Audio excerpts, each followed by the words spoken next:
Luego de varios meses de trabajo de una comisión de expertos y de idas y vueltas políticas, ingresó finalmente al Parlamento el tan mentado y tan importante proyecto de reforma de la Seguridad Social. Desde el gobierno hay voces que afirman que sí se va a tener que trabajar más, pero aseguran que no implicará una rebaja de las jubilaciones. Sin embargo, quienes se manifiestan en contra aseguran que sí, implicará una baja de las jubilaciones y además manifiestan que es un proyecto que perjudica directamente a la clase trabajadora. Quienes han participado seria y realmente hasta aquí de la discusión. ¿Qué implica esto para trabajadoras y trabajadores? Y ¿esto es una verdadera mejora del régimen de jubilaciones? Hoy en La Letra Chica, seguridad social. ¿Para quién? Está complicado. A partir del 2008, con una flexibilización grande que hubo, se cargó muchísimo en las jubilaciones, se jubiló mucha gente y desequilibró el sistema. El que ya está trabajando, cualquiera de ustedes, yo no le puedo decir ahora que le voy a cambiar la regla de juego. ¿Revisa la seguridad social? Sí, necesariamente bajo algunos parámetros. Primero, no cambiarle la regla de juego al que ya está trabajando. Y alguno me preguntará, ¿y los militares? Sí. Y bueno, a los militares también hay que extenderle la edad del retiro. No los quiero aburrir con la historia, no quiero poner excusas. Simplemente, y esto es fácilmente comprobable, en el 2019 no teníamos los informes, o mejor dicho, los informes del gasto del producto en el sistema jubilatorio. La coalición va a llegar al próximo proceso electoral con la tranquilidad de haber cumplido con el deber ético de algo que se anuncia hace más de 15 años y que llegó la coalición y avanza. No cambiarle la regla de juego al que ya está trabajando. Este gobierno es hijo de compromisos políticos y en el compromiso por el país se habla de una reducción del IAS. Y creo que vamos por una reforma, primero sostenible, segundo justa y después de largo aliento. Tiene muchas cosas positivas, obviamente acompañada de algunas cosas que es propio de la evolución de la humanidad y la expectativa de vida, que quizás sea el punto más álgido de toda esta reforma. Lo primero y más importante, que este anteproyecto de reforma a la seguridad social requiere de consensos lo más amplios posibles. ¿Por qué? Porque este es un tema de todos. Este no es un tema de un gobierno. Bienvenido en el Parlamento los aportes, pero lo que tenemos claro es que con los votos de la oposición y con la mejora de la oposición o con los votos del oficialismo solamente, la reforma la llevamos adelante. Se equivocan si creen que esta parte, la que pretende convencer a la mayoría de los uruguayos, va a cambiar una forma de ser por ganar un voto. No nos mereceríamos ser electos como presidente y vicepresidente de la República si de un día para el otro cambiamos nuestro discurso. En realidad hubiéramos engañado a la gente. El drama más grande es que como no fueron intelectualmente honestos en campaña, ahora llegan muy condicionados. Yo creo que esta campaña es para jugársela. Hay que decir las cosas que vamos a hacer y hay que decir las cosas que no vamos a hacer. Yo creo que es una exigencia del pueblo. Desde mi punto de vista, de todos los problemas que tiene el Uruguay, hay uno que es el mayor, que es la crisis de confianza. Para nuestras familias, confiar en que mañana va a ser mejor que hoy. Y para eso le tenemos que creer a los gobernantes. Tenemos que recuperar el círculo virtuoso de la confianza entre la gente y los gobernantes.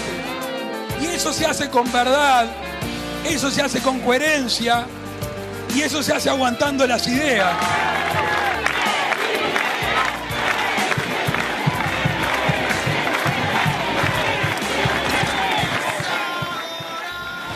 Pero muy buen comienzo de semana. Bienvenidos, bienvenidas a esta nueva propuesta de La Letra Chica. Jorge Temponi, ¿cómo estás? Maite Sarasola, muy bien. ¿Y tú? Muy bien. Hoy vamos a estar hablando, como ya vieron, de la reforma de la seguridad social, de este proyecto que se presentó. Les recordamos que pueden comentar, hacer preguntas en Twitter, hashtag La Letra Chica, y nuestra cuenta es @LaLetraChicaTV. Siempre me confundo. Es un área de... No, hoy no. Hoy no. Capaz que Lo tuve que pensar un segundo. Casi siempre, al menos, casi. Entonces. Sí.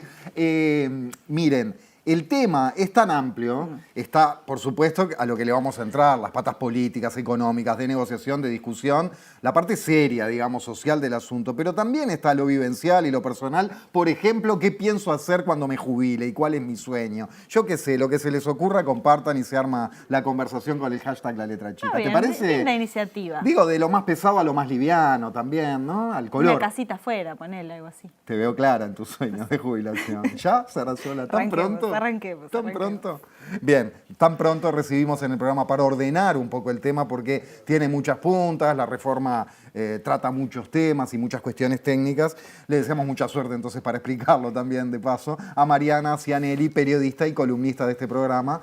Mariana, buenas noches. Buenas noches, ¿cómo andan? Bien. Siempre temas fáciles, Mariana. Sí, siempre temas fáciles. Empecemos no por el principio, sino por los capítulos más cercanos. No nos vamos a remontar en el tiempo de qué es una jubilación, pero sí que los partidos socios de la coalición propusieron cambios a lo que era un anteproyecto. Entonces se negoció a la interna, repito, de la coalición de gobierno para esta reforma de la seguridad social. El anteproyecto se había presentado hace algunos meses. ¿Qué cambió con respecto a aquello, esto que se presentó el jueves pasado, que ingresó al Parlamento, y cómo sigue ahora la discusión?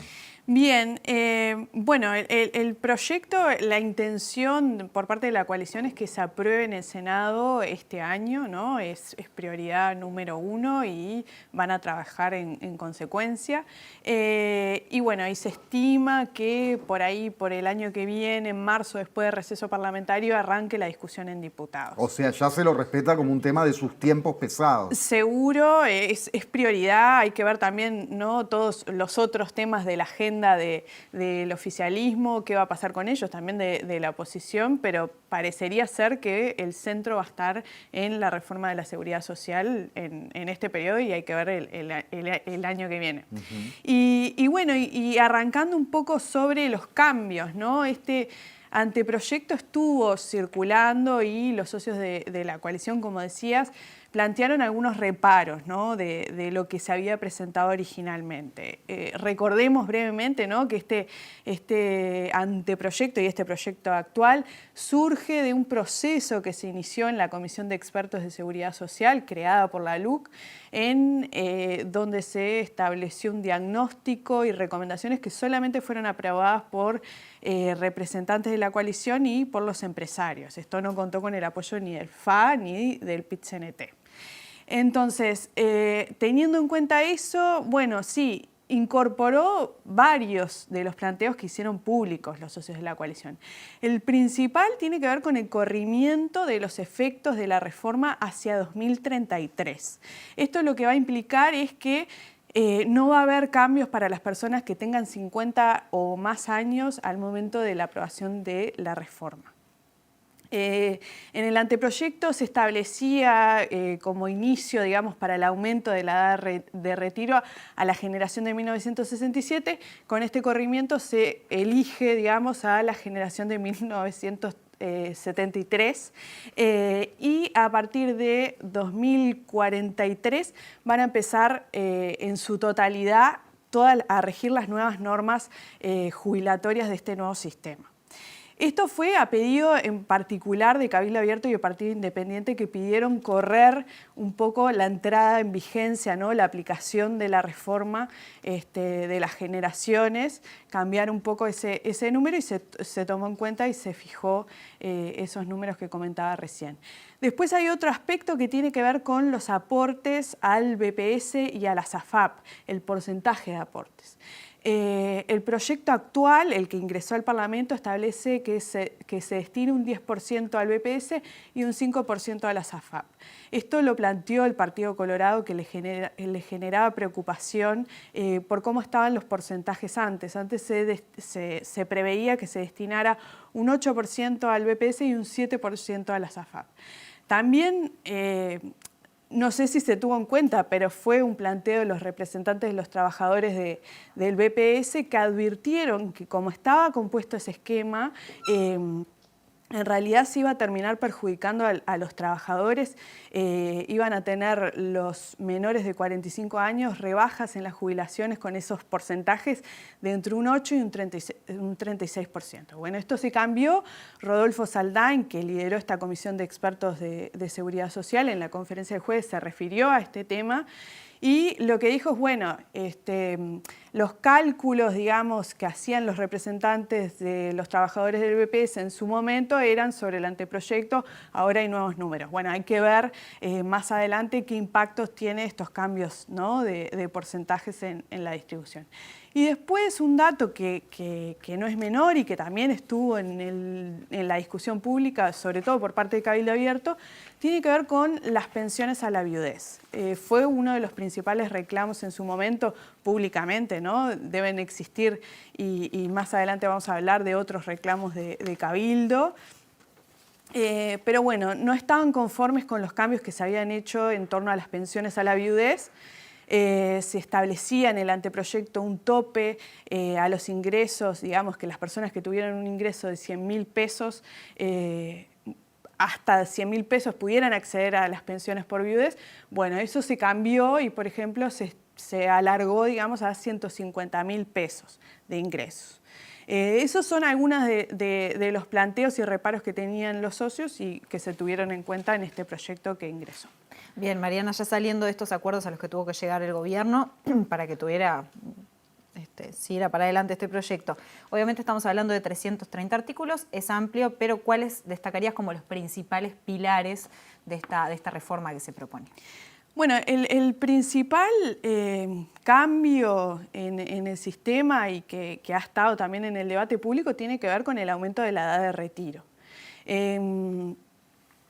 La reforma, para explicar también brevemente el tema de los años, ¿no? Las nuevas reglas se van a empezar a aplicar en 2033 y va a haber un periodo de transición de 10 años hasta 2043 donde van a convivir los dos regímenes y de alguna medida el régimen nuevo se va a ir comiendo de a poquito al lento. O sea, es gradual la reforma y paulatinamente se van a implementar los cambios. Pero respecto a la edad, al aumento de la edad de retiro, pasamos, ¿no?, de 60 a 65 años. Se establece que las personas que nacieron en 1973 se van a jubilar con 63 años y ahí se va a ir aumentando, ¿no? En 1974 con 64 años y 1975, los nacidos en 1975, con 65 años.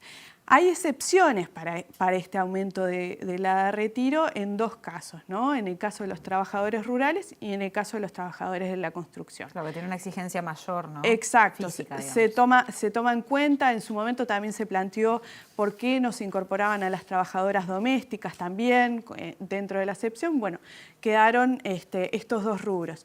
Sin embargo, estos dos rubros también tienen excepciones a la hora, digamos, de retirarse previamente, ¿no? Retirarse a hacer la excepción de los 60 años. Tienen que cumplir con 30 años de aporte y haber trabajado 20 años en el rubro y los últimos 10. Se tiene que cumplir todo eso para que puedan acceder, digamos, a esta excepción. También hay otros cambios que tienen que ver con el acceso universal a la jubilación, es decir, que todas las personas de 70 años o más van a poder acceder a un ingreso mínimo, gradual, independientemente de los años de aporte. Bueno, la calle Pou dijo también en conferencia de prensa como otro dato es que muchísima gente trabaja más allá de su edad de retiro. Bueno, cómo se va a buscar regularizar esa situación y que las personas puedan jubilarse y trabajar, digamos, en regla. Bueno, después hay todo lo que tiene que ver con un suplemento solidario para los sueldos menores a 42.000 pesos. Eso, digamos, el gobierno ha expresado, ¿no?, que esto es una manera de mejorar las jubilaciones bajas, ¿no? Pero bueno, hay otras miradas y hay bastantes críticas con esto por parte de AEBU y el Frente Amplio, que en diversas simulaciones han establecido, bueno, que esto no va a ser tan así cuando se aplique la reforma en los diferentes escenarios, sobre todo porque digamos, al extender la edad de retiro, de alguna manera se va autofinanciando la persona, ¿no? Esa bonificación, lo que vendría a ser es una bonificación. Y esos a grandes rasgos serían los principales puntos. Hay muchísimos más para seguir comentando.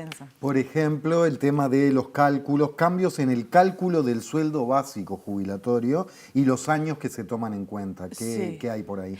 Bueno, en el caso actualmente en el caso del BPS se toman los últimos 10 años de trabajador, ¿no? O los mejores 20. Bueno, a partir de ahora, se van a tomar los mejores 25 años de trabajador. Esto sobre todo va a tener un impacto en lo que tiene que ver con las cajas, ¿no? Además del sistema general, pero con las cajas, porque recordemos que las diversas cajas tienen sistemas de jubilación de cálculo variable. Por ejemplo, la caja militar, los militares se retiran con el último sueldo, ¿no? La caja de profesionales con un promedio de los últimos 3 años. Entonces, en ese sentido va a haber un cambio importante. Después también se incorpora una tasa de adquisición de derechos por cada año de trabajo. ¿Esto qué implica? Porque así, digamos, es como bastante difícil de entenderlo, pero lo que implica es que se van a privilegiar a las jubilaciones que se excedan más allá de su edad de retiro. Es decir, te premian si por seguís laburando, pudiendo haberte jubilado. Exacto. Hay como un fuerte énfasis en eso. Y entonces, ¿qué sucede? Pongo 2 ejemplos como para intentar bajarlo a tierra. Si una persona tiene 65 años de edad y 30 años de aporte, la tasa de reemplazo sería de un 45% del promedio salarial. O sea, termina con un 45% la tasa de reemplazo de lo que vendría a ser lo que fue su sueldo, ¿no? Ahora, si esa persona con los mismos 30 años de aporte se retira con 70 años, esa tasa de reemplazo crece a 58%. Entonces, de alguna manera hay un incentivo a que se siga trabajando en la medida que se estire lo más posible, ¿no? La jubilación, de alguna manera. También hay críticas con ese tema en particular por parte de los representantes de los trabajadores del BPS, que lo que sostienen es que se está perdiendo esa tasa de reemplazo en el sistema actual con 65 años y 30 años de aporte. Se tiene una tasa de reemplazo de 55%, es decir, ahora, ¿no? 10% más de lo que se proyecta a futuro. Entonces, bueno, ya habría como una pérdida en ese sentido con ese cambio. Mariana, brevemente para cerrar, pero lo mencionaste por arriba, las cajas. Sí. Bueno, las cajas, como brevemente, ¿no? Partimos de un diagnóstico que es déficit, ¿no? Tienen un déficit en el mediano plazo y una situación financiera muy complicada. En el caso de la caja notarial y la caja de profesionales, el gobierno va a enviar un proyecto de ley al Parlamento, proyectos de ley al Parlamento para atender las urgencias que necesitan esas cajas. Y como breve dato, bueno, la caja militar, ¿no? Que es uno de los grandes temas, ¿no? También estuvo Cabildo ahí metido, ¿no? Estuvo también Cabildo Abierto, que la diaria informó hoy que pidió que se contemplara, digamos, que la edad de retiro obligatoria se bajara para los cargos, digamos, más bajos, ¿no? Entonces, por ejemplo, los cabos, entre el anteproyecto y el proyecto actual, retiro obligatorio pasó de 58 años a 55 años. Sería interesante también ver a cuántas personas, a cuántos militares abarcaría esos cambios, ¿no? Y cuál es el impacto de esto. Mariana Cianelli, como siempre, muchísimas gracias. Muchas gracias. Por supuesto que, como siempre en La Letra Chica, seguimos en el tema hasta el final del programa. Se viene una visión económica en el próximo bloque. Sí, en el próximo bloque vamos a estar hablando con Gonzalo Zunino, director del Centro de Investigaciones Económicas, director de CIMBE. Y para el último bloque, ya les vamos adelantando, se vienen los representantes de los trabajadores y de los jubilados en el BPS. No se vayan. Ya venimos.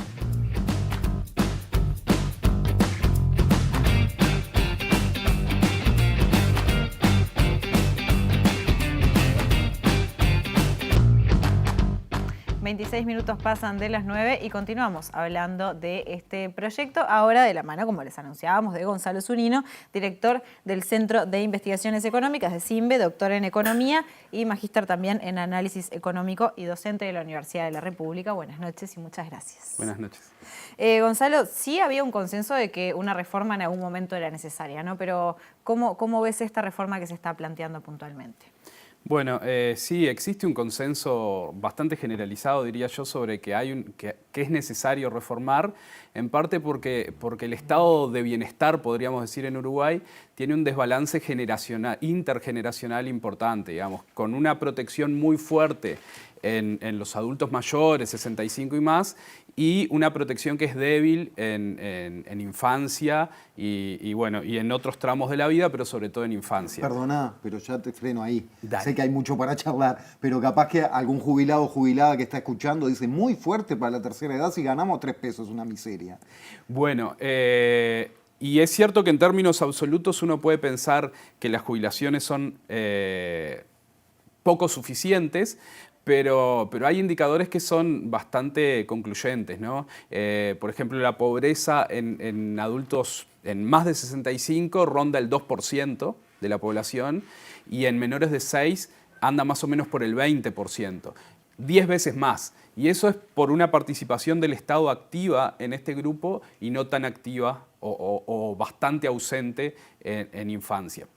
Entonces uno debería pensar que hay que balancear mejor las transferencias, que en infancia son más claras o más transparentes, porque es claro cuando una asignación familiar, por ejemplo, es un monto que se le da a una familia que tiene hijos. En las jubilaciones o en el grupo de 65 es menos claro estas transferencias porque están dentro de las jubilaciones. Claro. Cada jubilación tiene una parte que podría decirse que es lo que cada uno en general siente, que se la autofinanció con los aportes, pero después tiene otra parte que no es autofinanciada. Y ahí todas las jubilaciones tienen un componente de subsidio importante, que es lo que genera ese desbalance y esos resultados distintos, decíamos, muy asimétricos, donde la pobreza en niños es 10 veces más alta que la pobreza en mayores de 65.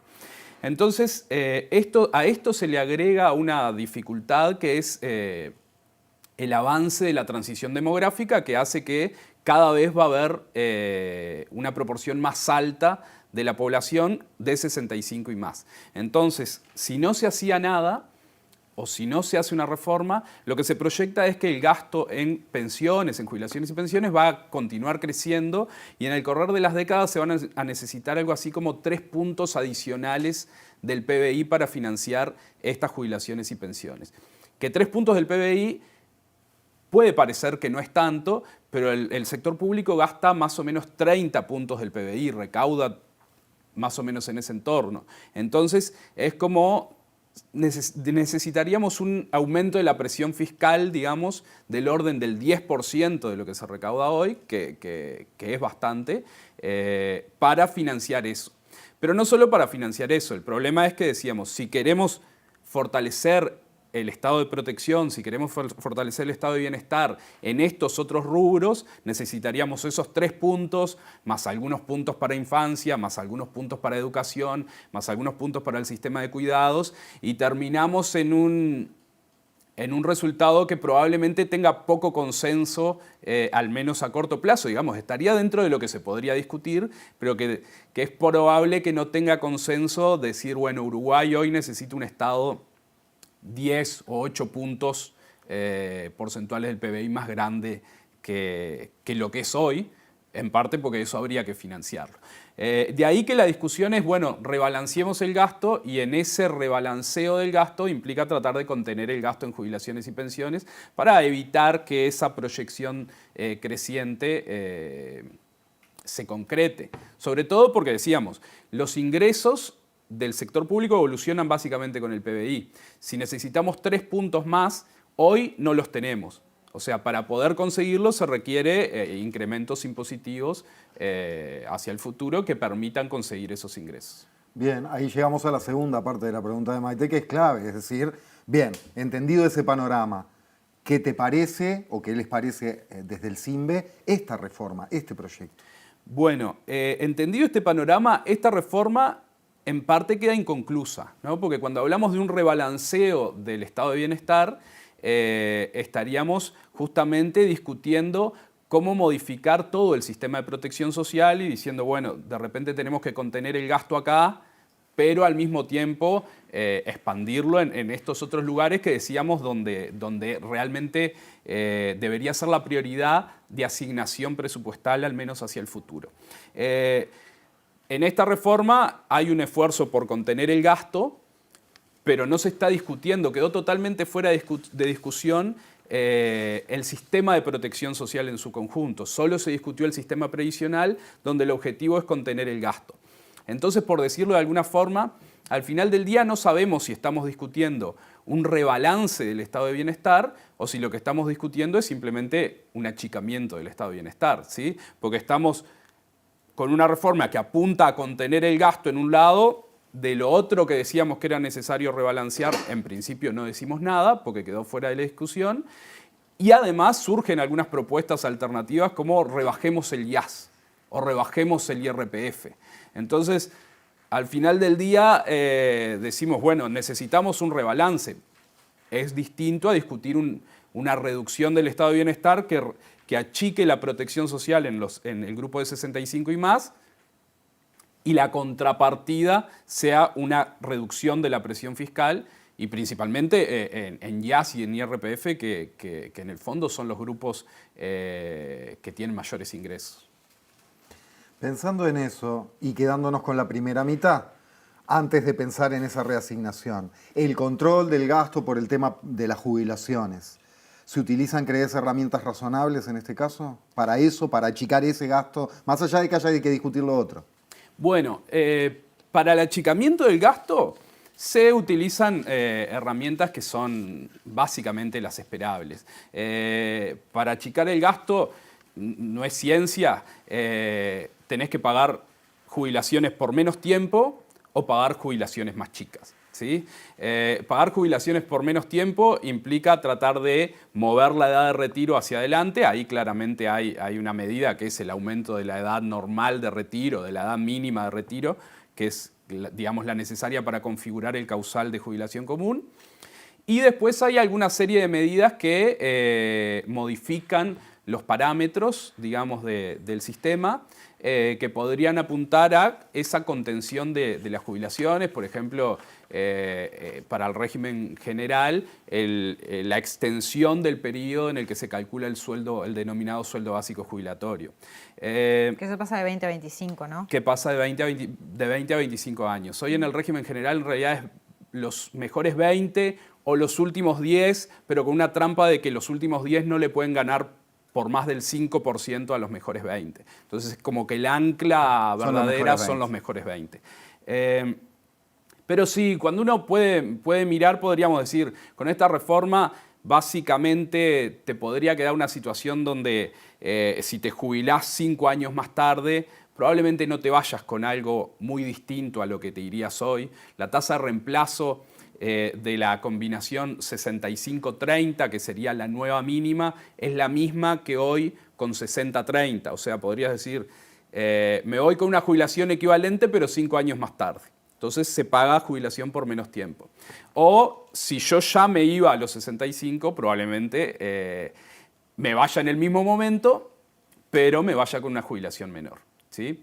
Esos son como los canales habituales de contención del gasto. Ahí no hay mucha novedad. Sí quedó una suerte pendiente de discusión por el lado de los ingresos, sí que no se modifica nada en el tema de los ingresos, y había cosas para discutir, había regímenes excepcionales, había como puede ser los aportes patronales en el sector agrícola, todo lo que es tributación por ingresos fictos, digamos, en los trabajadores independientes de BPS, tampoco se discutió, bonificaciones. O sea, en términos de lo que son los ingresos del sistema, creo que se podrían haber tapado algunos agujeros y en realidad no se discute nada en esta reforma. O sea, que sería más como pensar en una redistribución o cómo.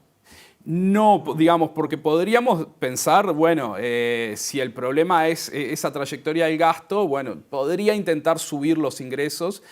solucionando algunos agujeros que hoy tiene el sistema. Por ejemplo, el caso claro que se ha discutido mucho es los aportes patronales del sector rural. Son muy bajos, ¿sí? Tiene un sistema distinto de aportación, no es por el salario, digamos, de los trabajadores, sino que está en función de la cantidad de tierra que explota cada productor agropecuario.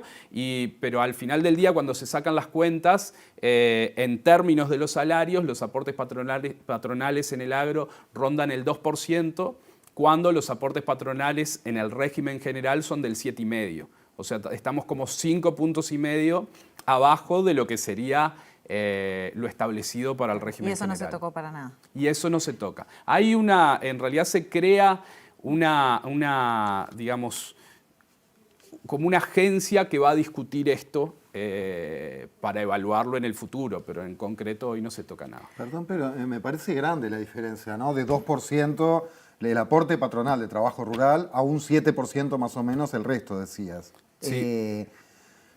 ¿Tiene una explicación esto, más allá de que puede ser una explicación histórica, de que las reglas de juego las crearon los terratenientes, pero hay alguna otra a la que podamos acceder o que sepamos?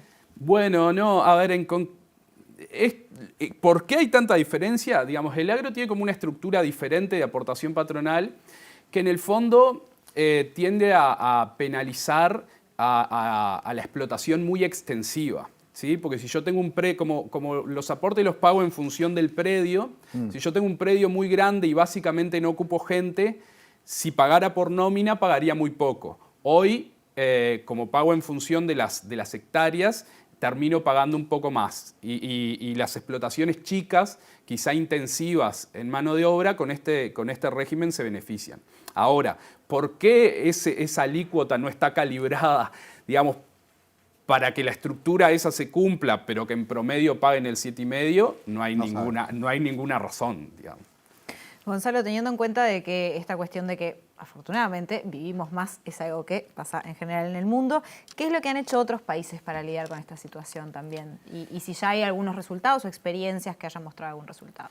Bueno, básicamente la mayoría de los países van por caminos de aumentar la edad de retiro, aumentar la obligatoria, generar incentivos para un retiro más tarde. Y por eso decíamos, en materia de contención del gasto no hay cosas muy novedosas o algo que sea innovador en la reforma uruguaya. Casi todos los países que van procesando el envejecimiento van por ese camino. Ahora, Uruguay tiene una particularidad que tienen casi todos los países de América Latina, que a diferencia de los países centrales o de los países más desarrollados, Uruguay envejeció poblacionalmente, digamos, en un nivel de ingresos medios. Y porque lo que se denomina el bono demográfico, que es la etapa donde tenés más población en edad de trabajar en relación a la población dependiente, en América Latina el bono demográfico fue corto y poco aprovechado. Eso hace que Uruguay llegue a este periodo de envejecimiento poblacional con un nivel de ingreso que no es del todo suficiente y con una distribución del ingreso mucho peor a la que hay en los países centrales. Entonces, en los países centrales hay más posibilidades, digamos, de financiar mejores jubilaciones y pensiones con las mismas cargas sobre los salarios, digamos, de los aportantes, porque son salarios mucho más productivos, mucho más altos. Entonces, y también probablemente la propia persona cuando llega a los 65 años de edad, llega en otras condiciones de bienestar donde el Estado podría de repente retirar un poquito de ayuda sin que la persona que hoy hablábamos, que las jubilaciones siguen siendo relativamente bajas, por más que son menos pobres los mayores de 65 claro, que los niños, no podemos estar hablando de que ahí hay un colectivo de gente rica en general, ¿sí? Y entonces llegamos sin demasiada posibilidad de retirar apoyo a esta sección de la población, como puede ser en otros países, que bueno, les aumento la edad o les o les bajo un poco las jubilaciones, pero estamos hablando de otros montos, porque decíamos, esos países llegaron al envejecimiento poblacional con un PBI per cápita mucho más alto y también con una distribución del ingreso mucho más cerrada, con lo cual no tienen tanta gente en esas jubilaciones mínimas donde el apoyo es realmente necesario. Van dos en una para cerrar. Son fuertes, apelamos a tu capacidad de síntesis. Para vos, ¿es verdad la afirmación gruesa de que esta reforma la financian los trabajadores? Una. Dos, Mariana planteaba esta cosa, son 65 los años para retirarse, pero van creciendo tanto los porcentajes del sueldo que ganarías si laburás un añito más, 2 añitos más, 3 añitos más. ¿Termina siendo mentiroso ese 65? ¿Al final vamos a laburar hasta los 70 como para no perder tanta plata? Bueno, a ver, decíamos el 65-30 es más o menos equivalente al 60, es equivalente en términos de tasa de reemplazo al 60-30 hoy. ¿Sí? Entonces, si en el fondo después uno quiere seguir trabajando porque tiene el incentivo y lo hace voluntariamente, no me parece un tema tan preocupante. De hecho, hoy la mínima es 60, pero en promedio la gente se retira más tarde. También sucede eso hoy, con más años cobras más de tu sueldo, etc. Sí, ahora está más marcado, digamos, el incentivo a estirar el retiro está más marcado en términos de tasa de reemplazo que en el régimen actual. En el proyecto... Está más marcado en el proyecto. En el proyecto está más marcado que en el régimen actual el incentivo a estirar. ¿Lo financian los trabajadores y trabajadoras? Bueno, si decíamos que en el fondo no hay ninguna innovación en términos financieros, en términos de las fuentes de financiamiento, sí, básicamente lo financian trabajadores y trabajadoras. No hay innovaciones en términos de los aportes patronales, no hay innovaciones en términos de nuevos impuestos que vayan sobre el capital, digamos, destinado a financiar esto. Entonces, básicamente las fuentes de financiamiento son las mismas, que son los aportes patronales y personales, impuestos de rentas generales que están asignados al financiamiento de BPS y asistencia financiera. Todo eso, esa plata que sale de rentas generales, al final del día sale de distintos impuestos, pero podríamos pensar que sí, que lo financian los trabajadores. Es difícil pensar que el grueso del financiamiento no saliera de los trabajadores de todas formas.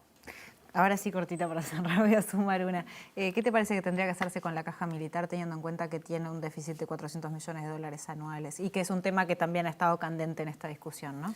Bueno, obviamente lo primero que hay que hacer, pensando en esa idea de contener el gasto, es tratar de... Pensando en dos cosas, lo de contener el gasto y lo de, que es otro de los objetivos o de las cosas que había que encarar con la reforma, resolver inequidades intrageneracionales, ¿sí? Claro. Que los distintos trabajadores por estar en distintas cajas tengan un tratamiento muy distinto. El tratamiento de la caja militar claramente es diferente, te retiras antes, mejores tasas de reemplazo, el sueldo básico jubilatorio se calcula sobre la puntita de la historia laboral, lo que tiene mucho, digamos, lo que te favorece mucho, incluso ahí si te aumentan de grado en el último tramo, se nota mucho en términos de las jubilaciones. Entonces, ahí había que solucionar, o sería necesario solucionar ese término de inequidad. La reforma avanza, pero siguen estando los retiros obligatorios bastante más temprano. De hecho, ahora en el proyecto se rebajaron un poquito respecto a lo que era el anteproyecto. Con lo cual no se soluciona del todo y está planteado en una transición larga, ¿sí?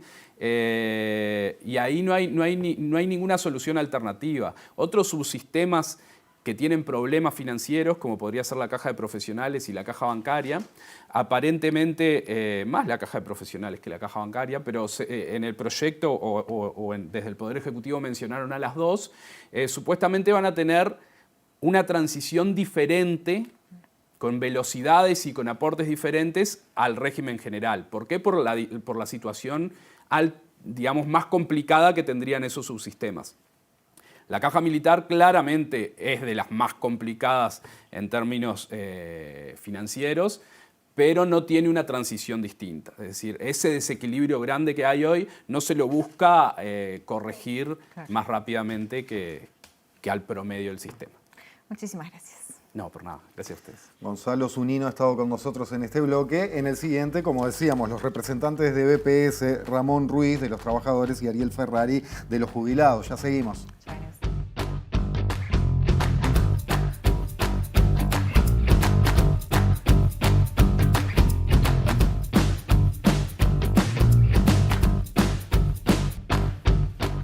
Seguimos en La Letra Chica y entramos en el último bloque de este lunes. Estamos en vivo en la pantalla de TV Ciudad y siguen circulando sus mensajes con el hashtag La Letra Chica por Twitter. Y recibimos, como anunciamos en reiteradas oportunidades en la noche, a los representantes del BPS, del directorio del BPS, de los trabajadores y de los jubilados. De los trabajadores, Ramón Ruiz, buenas noches, gracias. Buenas noches. Muchas gracias por la invitación. Y de los jubilados, Ariel Ferrari, buenas noches, gracias. Buenas noches, un gusto. Empecemos por una evaluación general o primeras sensaciones, por utilizar una palabra muy genérica del periodismo. ¿Sensaciones acerca de este proyecto iniciales? ¿Qué es una ley injusta? No hablamos de una reforma de la seguridad social cuando esto es un derecho humano. Por lo tanto, los derechos humanos y la Organización de Naciones Unidas en su declaración los integra, entre ellos la seguridad social, y hay que cumplirlos. Acá se ponen como antecedentes temas de financiamiento, de sostenibilidad, del envejecimiento de la población, y uno cuando va a ver qué contiene la ley, y ahí lo injusto, no hay modificaciones del financiamiento, el economista Zunino lo decía, no hay ningún artículo que hable cómo damos respuesta al envejecimiento, a la calidad de vida de los adultos mayores. Y bueno, y se transforma solamente en una reforma jubilatoria y en parte de pensiones. Ramón. Bueno, me sumo un poco a la visión que Ariel está planteando. Esta reforma no es integral, no es integral. La seguridad social es mucho más que jubilaciones y pensiones. Nosotros siempre decimos que está presente en la vida, durante la vida del trabajador y la vida de los integrantes de la familia del trabajador. Entonces, hay en esta propuesta muchos perdedores, muchos perdedores. Nosotros estamos ahora trabajando en cuál va a ser el impacto que va a tener la aplicación de esta reforma cuando esté en su plena vigencia, digamos, ¿no? ¿Haciendo como una simulación, eso qué? Sí, ya nosotros hicimos un informe sobre el anteproyecto y el doctor Saldain muy diplomáticamente dijo que íbamos a tener que hacer los números otra vez. Bueno, los estamos haciendo y ya estamos en condiciones de afirmar que este proyecto de ley tiene, digamos, un impacto en algunos casos peor que el anteproyecto de ley. Y yo decía, hay muchos ganadores y hay muchos perdedores y hay prácticamente un solo ganador, que son las AFAP. Se le amplía el negocio y se establece, digamos, un proceso, digamos, que se consolida el régimen privado, obligando a los futuros trabajadores a estar afiliados. En un sistema que ya demostró que fracasó. El gobierno equivocadamente sigue insistiendo con la privatización y eso está demostrado que no da resultado. El BPS paga de promedio 30.000 pesos, el promedio de las pasividades en el BPS, y las AFAP pagan de promedio 7.000 pesos. Pero sin embargo se sigue insistiendo con avanzar en la privatización del sistema de seguridad social. Un detalle sobre eso, ¿cómo es la relación entre el proyecto y la realidad actual? Porque se ha hablado mucho de las AFAP y a veces vale la pena pasar en limpio. ¿En qué están las AFAP hoy? La elegibilidad, o que sean optativas u obligatorias, ¿y qué plantea el proyecto? Bueno, el proyecto de ley cambió la distribución, lo decían recién en la presentación del programa, porque en el anteproyecto, digamos, la relación era que de los 15 puntos que aporta el trabajador, 8 venían para el BPS y 7 para la FAP. En el proyecto definitivo esa relación es 10 para el BPS y 5 para la FAP. Esto incluso se ha de alguna forma promocionado diciendo que va a mejorar el resultado de las futuras jubilaciones. Pero el tema es que eso se va a aplicar para los nuevos trabajadores. Los que hoy estamos trabajando no vamos a tener esa distribución, por lo tanto no va a cambiar el resultado que tenía la simulación que hicimos con el anteproyecto. Prácticamente se mantiene y en algunos casos empeora. Y recién los que comiencen ahora a trabajar, cuando se jubilen, esos recién van a estar, digamos, se va a ver el impacto que va a tener esa distribución de 10 a 5. Por ahora no va a tener ningún impacto. Hay un tema que es central. ¿Cómo es el mundo del trabajo? ¿Cómo se financia la seguridad social? Y no hay modelo de seguridad social que se perpetúe. Hay cambios en las relaciones laborales, hay a veces situaciones como fue la de la pandemia que impactan y tiene que dar una respuesta. Y en el financiamiento lo mismo. Hoy no se habla de que hay más de 250.000 informales que no solo no tienen derecho a la seguridad social, aunque a veces contribuyen cuando pagan IVA, porque 7 puntos del IVA van para el BPS, y eso es un impuesto regresivo que había que analizarlo, o cuando tenemos más de 150.000 desocupados y uno no encuentra políticas de empleo que ayude a crecer la cantidad de puestos cotizantes a la seguridad social y al financiamiento del sistema. Solo, y por eso la injusticia, porque eso es injusta, solo pensando en el recorte o en la postergación de los beneficios y no analizando. Y hasta a veces queriendo confrontar lo que son una generación con otra. A nosotros, adultos mayores, como haciéndonos responsables de que el nivel de pobreza está un poco más por encima del 2%, con la niñez que hay un 24%. Entonces, creo que uno podría pensar, bueno, ¿cuáles son las políticas a la niñez que tiene esta reforma? Y ninguna. No hay políticas que focalicen en la niñez y puedan revertir esa situación, como cuando cambiamos de 100.000 asignaciones familiares a 400.000, porque era un derecho del niño y no solo del padre cuando trabajaba formalmente. Y eso permitió que de un más de 50% de pobreza que había en la niñez bajara al 17%. Fue todavía insuficiente, pero es ese proceso que reivindicamos. ¿Y por qué los jubilados llegamos a ese nivel? Porque hubo 15 años de aumentos en los salarios por encima de la inflación que permitieron crecer los salarios y a la vez acompañan las jubilaciones el crecimiento del salario porque ajustan por índice medio del salario. Pero llevamos 3 años de pérdida que si no se cambia la política, y por eso el 10 de noviembre vamos a hacer una movilización con ONASPU desde el Entrevero a la Plaza Independencia, reclamando que el 3% se mantenga y no fuera un simple adelanto que nos haga perder de vuelta capacidad de compra el 1 de enero, y entonces ahí sí se profundizarán los problemas de desigualdades y jubilados, más de 140.000 que hoy están en 15.700 pesos, puedan volver a retroceder y bajar la línea de pobreza, ¿no? O sea, en un punto hay que dar un debate que implica entender que la seguridad social no son solo jubilaciones. Y bueno, yo creo que eso está claro. El problema es la decisión política que tomó el gobierno, de solo decir, bueno, ¿cómo resuelvo el equilibrio? Bueno, o puede ser buscando fuentes de financiamiento nuevas, distintas. Hoy ya no se trabaja solo en dependencia, que tengo un patrón y porta el 7,5 en general y el trabajador aporta el 15. El trabajo a distancia, todo eso que es el teletrabajo, todos los deliveries, Uber, todas las nuevas formas de contratación, que a veces uno no sabe ni para quién trabaja, el registro de empresas unipersonales pagando por fito cuando a veces son dependientes. Todo eso hay que analizarlo para ver cómo es la sostenibilidad del sistema, además de algunos temas que ya el economista Zunino decía. A ver, nosotros tenemos 230 millones que dejamos de recaudar por exoneraciones.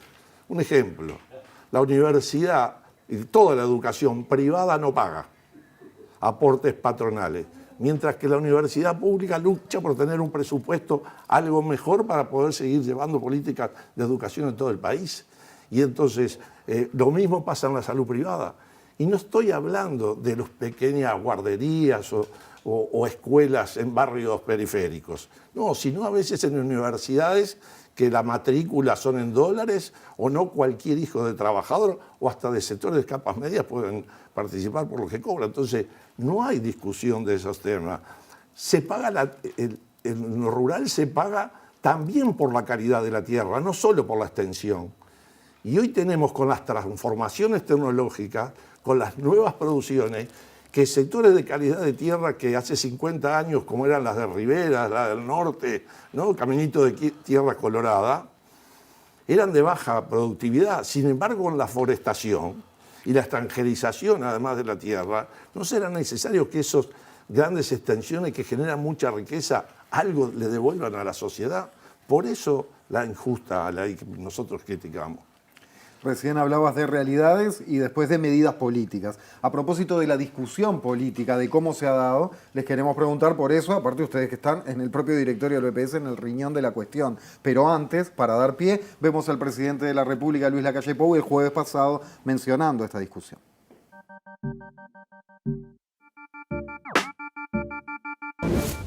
La ley de urgente consideración que crea la Comisión de Expertos en Seguridad Social.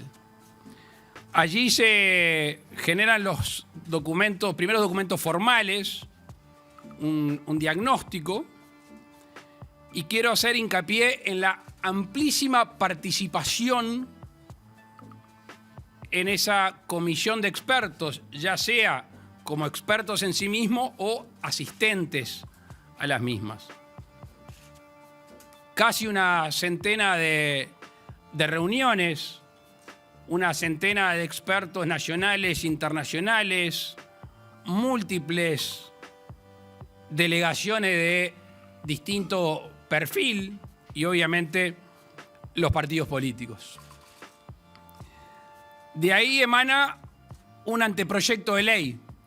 Anteproyecto de ley, ahí sí, de la coalición de gobierno, que no cuenta con aportes de la oposición. Ese anteproyecto de ley es presentado a cada uno de los partidos de la coalición. Hoy el Consejo de Ministros acaba de firmar el proyecto de ley que mañana en la mañana seguramente esté ingresando en el Parlamento.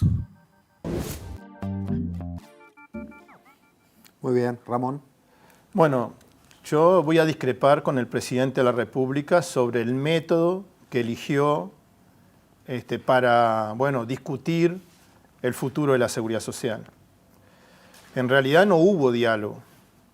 No hubo diálogo social y político. Hubo una comisión de expertos que discutió desde el punto de vista técnico, que recibió, sí, muchísimas delegaciones, pero recibir delegaciones para escucharlo y después resolver no es diálogo.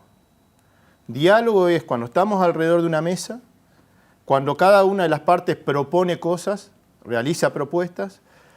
En algunas cosas vamos a estar de acuerdo, en otras cosas no vamos a estar de acuerdo, pero luego esos acuerdos se llevan adelante. O sea, es un proceso de construcción colectiva, un proceso de construcción con la participación de todos los actores.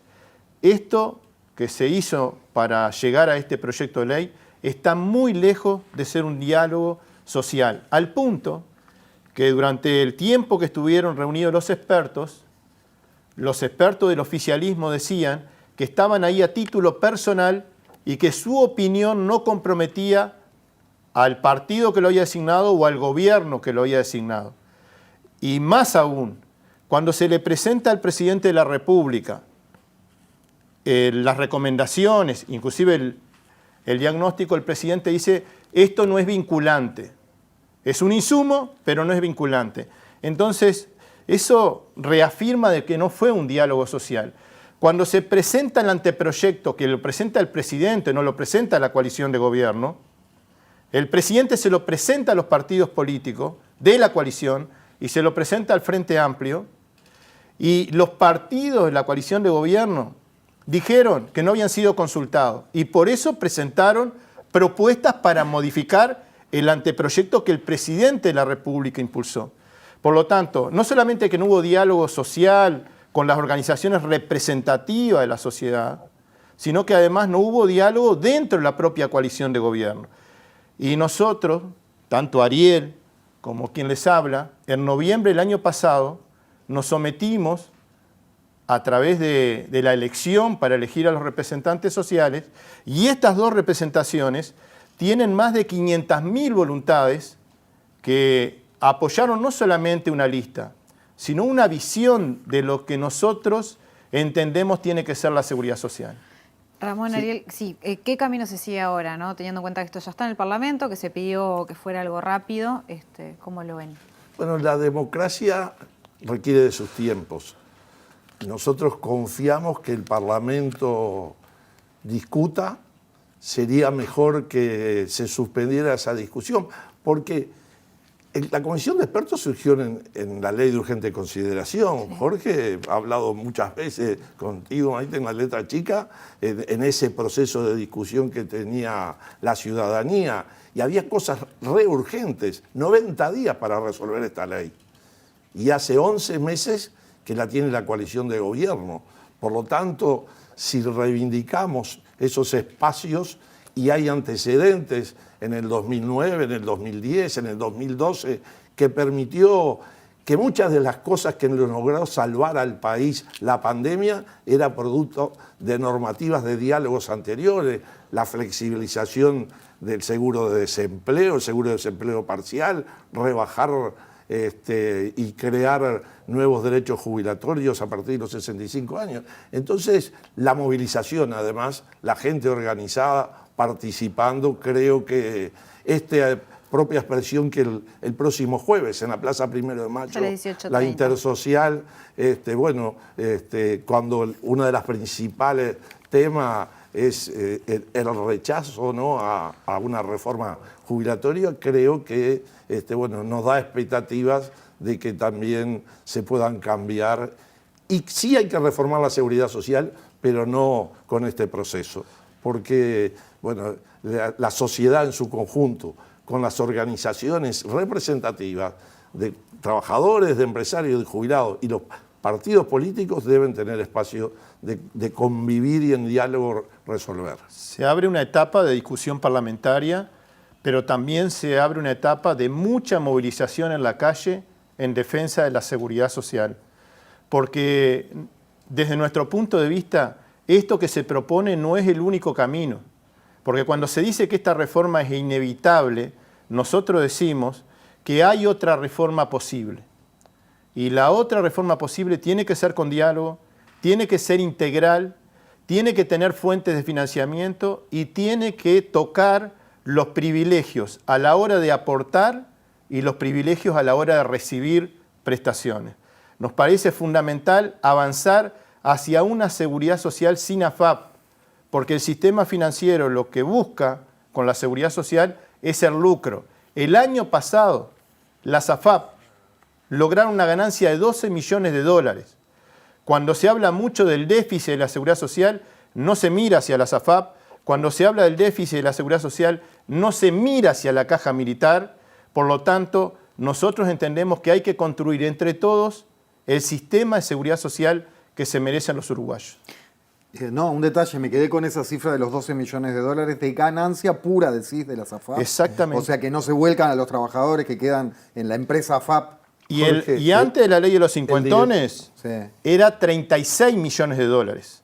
O sea, la ley de los cincuentones le puso tope a esa ganancia y, logramos bajar de 36 a $12 millones porque era un escándalo la ganancia que tenían las AFAP. No hay empresas en este país que ganen tanto, y si no, preguntémosle a los empresarios a ver qué conjunto económico tiene una ganancia en un año de $12 millones. El miércoles pasado en el directorio, a los dos nos tocó participar en ese colectivo y se venía a ver qué se hacía con las ganancias que tenemos de lo que va de este año, porque el BPS es accionista de AFAP República con el 39%. Eso te iba a preguntar, ¿qué hacen con la de República? No se puede gastar, se invierten. Se trata de encontrar inversiones de bajo riesgo, papeles del Estado, en dólares, plazos fijos, pero BPS, que tiene el 39%, tiene ya depositados 75 millones de dólares que no puede utilizar. Y más de una vez con Ramón hemos planteado, ¿por qué no invertirlo, aunque no sea en una prestación permanente, pero en una canasta de fin de año para los que menos tienen, en políticas hacia la discapacidad, que acá no están contemplados en esta reforma, y sería bueno que también viéramos todo ese capítulo de un sector de la sociedad que es postergado y no hay autorización de planeamiento y presupuesto, economía, y nos ha pasado en este y en anteriores gobiernos. Entonces, ¿para qué queremos un capital depositado allí en el banco, que esperemos que lo esté, o papeles, que lo que hace el Estado, que debía administrar a través del BPS esos fondos, paga intereses a empresas privadas que no tienen ningún riesgo? Porque hasta el almacencito de acá al lado del canal, cuando abrió, corre riesgo.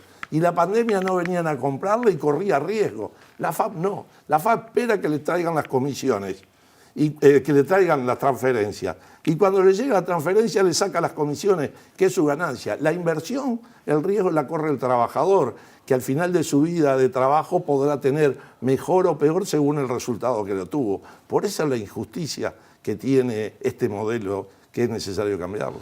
Cuando se estaba creando el fondo COVID, le pedimos a la SAFAC que hicieran una colaboración y dijeron que ese no era su objetivo. Y habían ganado 12 millones de dólares ese año.